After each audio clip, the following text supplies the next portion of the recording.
E aí, meus amigos, tudo bem com vocês? Bom dia, boa tarde, boa noite, boa madrugada. Este é o Marco 10 do dia 8/10. Como é que vocês estão?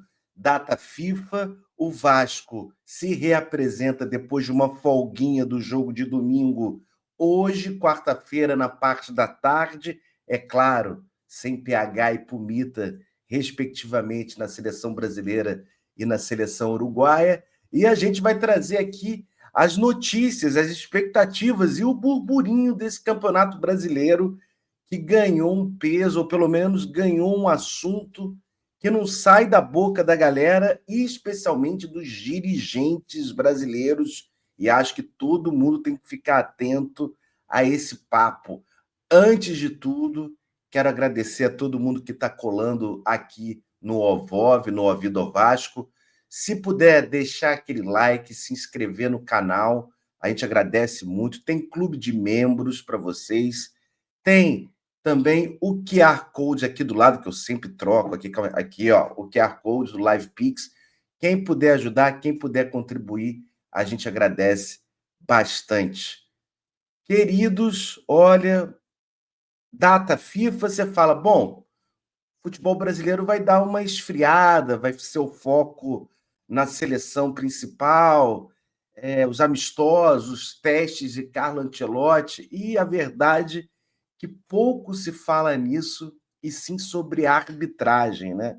A arbitragem da 27ª rodada, em que tivemos erros em jogos como São Paulo e Palmeiras, Grêmio e Bragantino. Inclusive, as alegações depois do jogo da equipe do Vitória da Bahia contra o Vasco no 4-3, questionando muito a expulsão de Lucas Halter.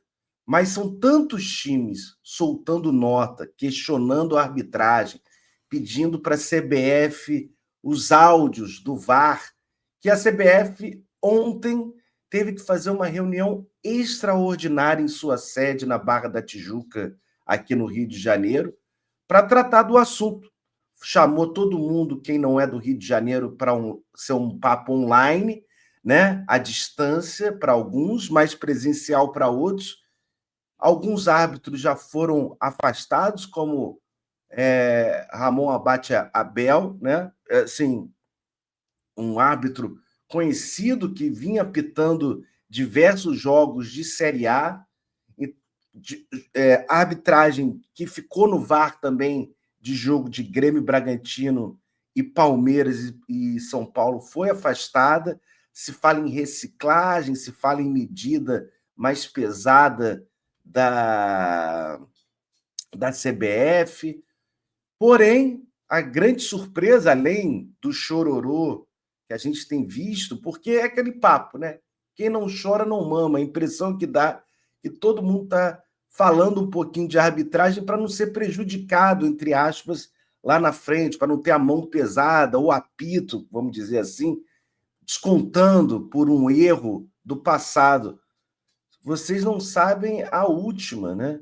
O deputado federal Júlio Lopes, sim, pediu uma acariação, um depoimento em Brasília, lá na comissão específica de esportes, sobre o árbitro que apitou, o árbitro do VAR, não digo, do que estava monitorando o VAR desse jogo, Palmeiras e São Paulo. Júlio Lopes, que foi secretário de Transporte do Rio de Janeiro, também fez parte da, vamos dizer assim, dirigência da política flamenguista, rubro-negra, já foi presidente, vice-presidente, é membro de conselho, então, assim, pedindo esclarecimentos da arbitragem, tantos assuntos mais relevantes no nosso Brasil para serem tratados por um deputado federal, mas a preocupação é um erro num jogo entre São Paulo e Palmeiras, que o Palmeiras saiu vencedor e, claro, o Flamengo ficou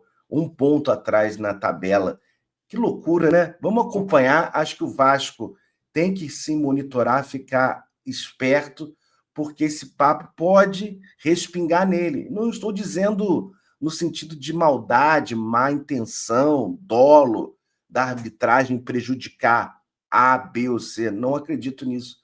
Eu digo mais numa pressão externa à arbitragem que já não é boa e que começa a ficar preocupada, nervosa de ser julgada. A gente está vendo relatos de árbitros aí reclamando. Então, assim, todo um contexto por trás que serve também como combustível nessa reta final de campeonato brasileiro.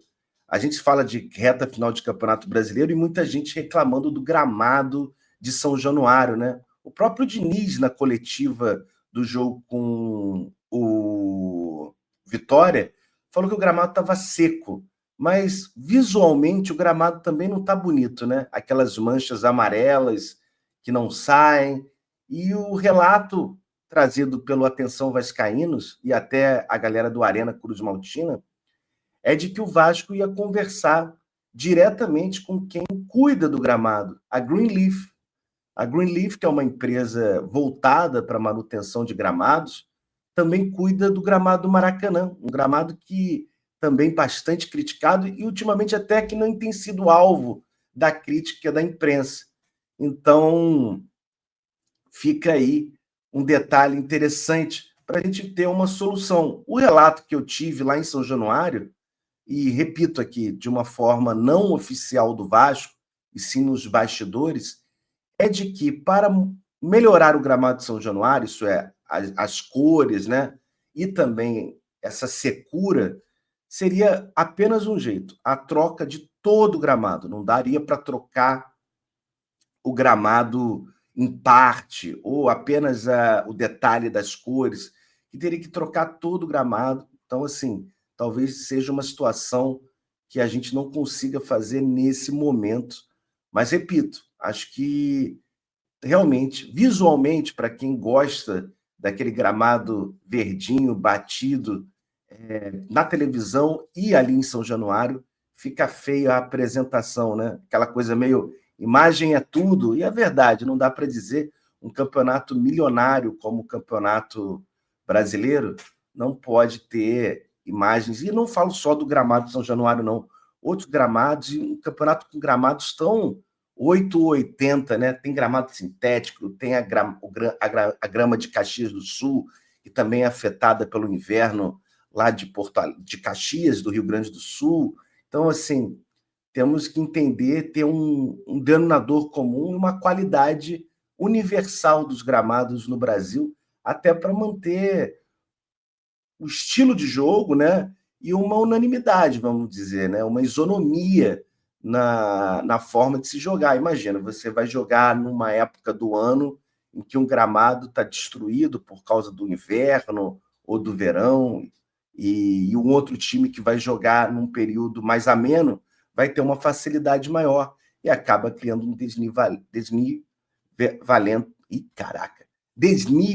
entre o Campeonato Brasileiro e os jogos, né? Então, assim, vamos ver o que acontece, mas acho que é um ponto importante do Vasco se preocupar dessa conversa com a Greenleaf e também da própria CBF, né, que está querendo dar uma chacoalhada nas estruturas, mudou o calendário, está tendo agora conversa com um árbitro, dependendo um olhar carinhoso sobre o gramado dos times e dos clubes brasileiros, dos estádios que servem o futebol brasileiro.